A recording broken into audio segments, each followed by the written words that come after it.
Bienvenidos a la segunda temporada del podcast Historia en Blanco y Negro, un programa en el que cada semana nos acercamos al pasado para descubrir lo menos contado y quizá más atractivo de la historia.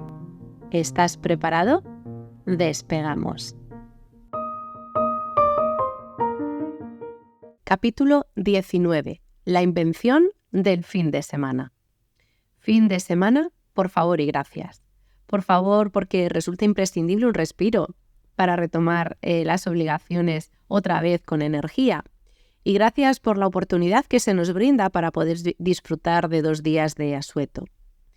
En el paseo por la historia de esta semana, a través de sus curiosidades, hablamos de la invención del fin de semana. Después de la tormenta llega la calma y tras la semana el fin de semana.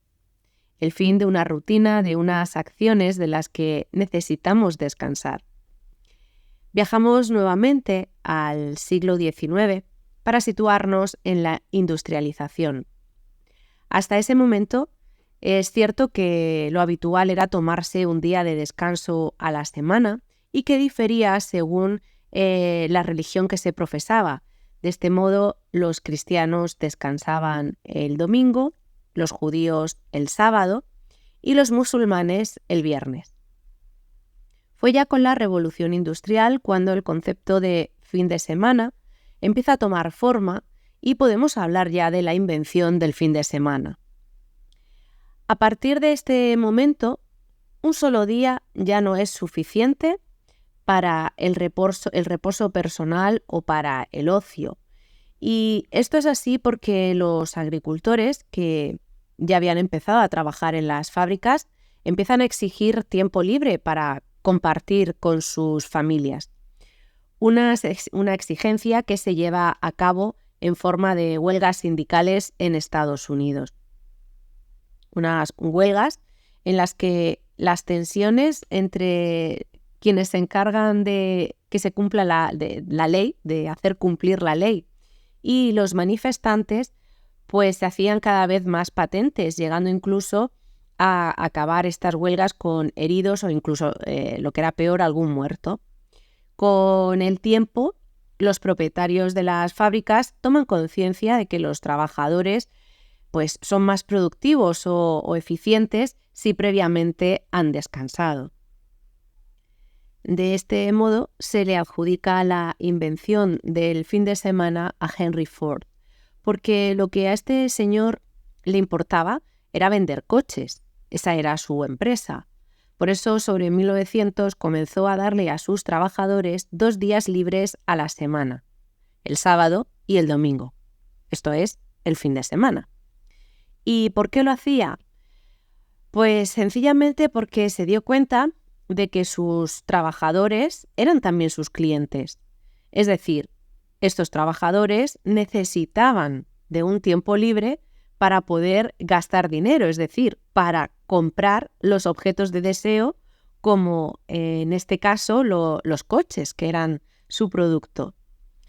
Henry Ford reconoció que la economía se impulsaba si los trabajadores tenían un par de días libres cada semana, pues para comprar sus bienes y también para poder disfrutar de ellos de alguna manera. Por tanto, hacia finales del siglo XIX se extendió de manera homogénea la práctica del descanso del sábado en las fábricas. Pero el reconocimiento del fin de semana de 48 horas, tal y como lo conocemos hoy, llega en pleno siglo XX. El sindicato norteamericano Amalgamated Clothing Workers of America fue uno de los primeros en lograr en 1929 la reducción de la semana laboral a 5 días y, por tanto, ese reconocimiento del fin de semana como un momento de descanso por derecho.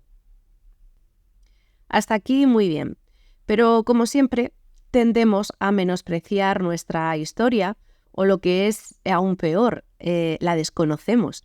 Pero no te preocupes, que esto es un mal al que le vamos a poner remedio en este podcast. porque con su visión empresarial, Henry Ford en 1926 instauró eso de los fines de semana, ¿no? Lo de las horas de trabajo y demás beneficios de los que hoy disfrutamos la mayor parte de los trabajadores. Siempre habrá excepciones, es verdad. Sin embargo, no inventó nada, porque ese mérito le corresponde a un español, y en concreto a un rey, Felipe II. Este era un rey controlador y estricto que supervisó personalmente la obra del monasterio del Escorial. Sobre este monasterio y curiosidades podéis leer en mi blog algún artículo que hay dedicado al Escorial. Bien, en esta obra trabajaron unos 1.500 oficiales de la construcción, otros tantos peones, 300 carros de bueyes y mulas. Y bueno, pues estos trabajadores cobraban unos 10.000 ducados mensuales, unas condiciones laborales que desgraciadamente complicaban el trabajo a todos los participantes en la construcción de este monasterio. Por tanto, Felipe II hizo todo lo posible por darles un mejor trato y de alguna manera mejorar sus condiciones laborales. Entonces estableció la jornada laboral de 8 horas. Esto que os estoy contando ocurrió en 1593, ¿vale? O sea, estamos en pleno siglo de oro, por tanto, unos cuantos siglos antes de la industrialización.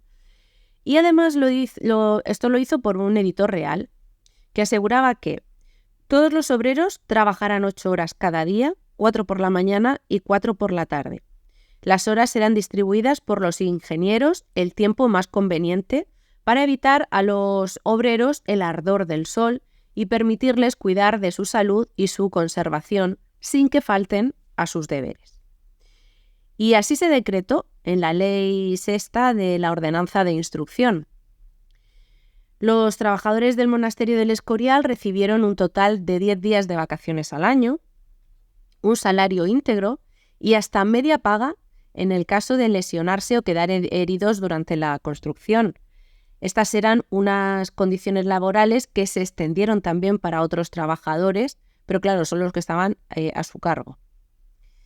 Más tarde, bastante más tarde, en 1919, y otra vez en nuestro país, y esto ya sí que fue un poquito antes de que Henry Ford hiciera todas las mejoras y que os he comentado un poquito más arriba, en nuestro país otra vez decía, y tras varias huelgas de trabajadores en Barcelona contra la eléctrica, riesgos y fuerzas del Ebro, el presidente del gobierno, el conde de Romanones, firmó un decreto que convirtió a España en el primer país en establecer la jornada laboral de 8 horas en todos los sectores del país.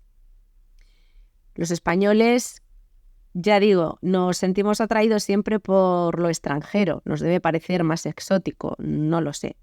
Pero la realidad es que ni Henry Ford ni la industrialización, la invención del fin de semana, hay que situarla en España y se la debemos a Felipe II y al conde de Romanones.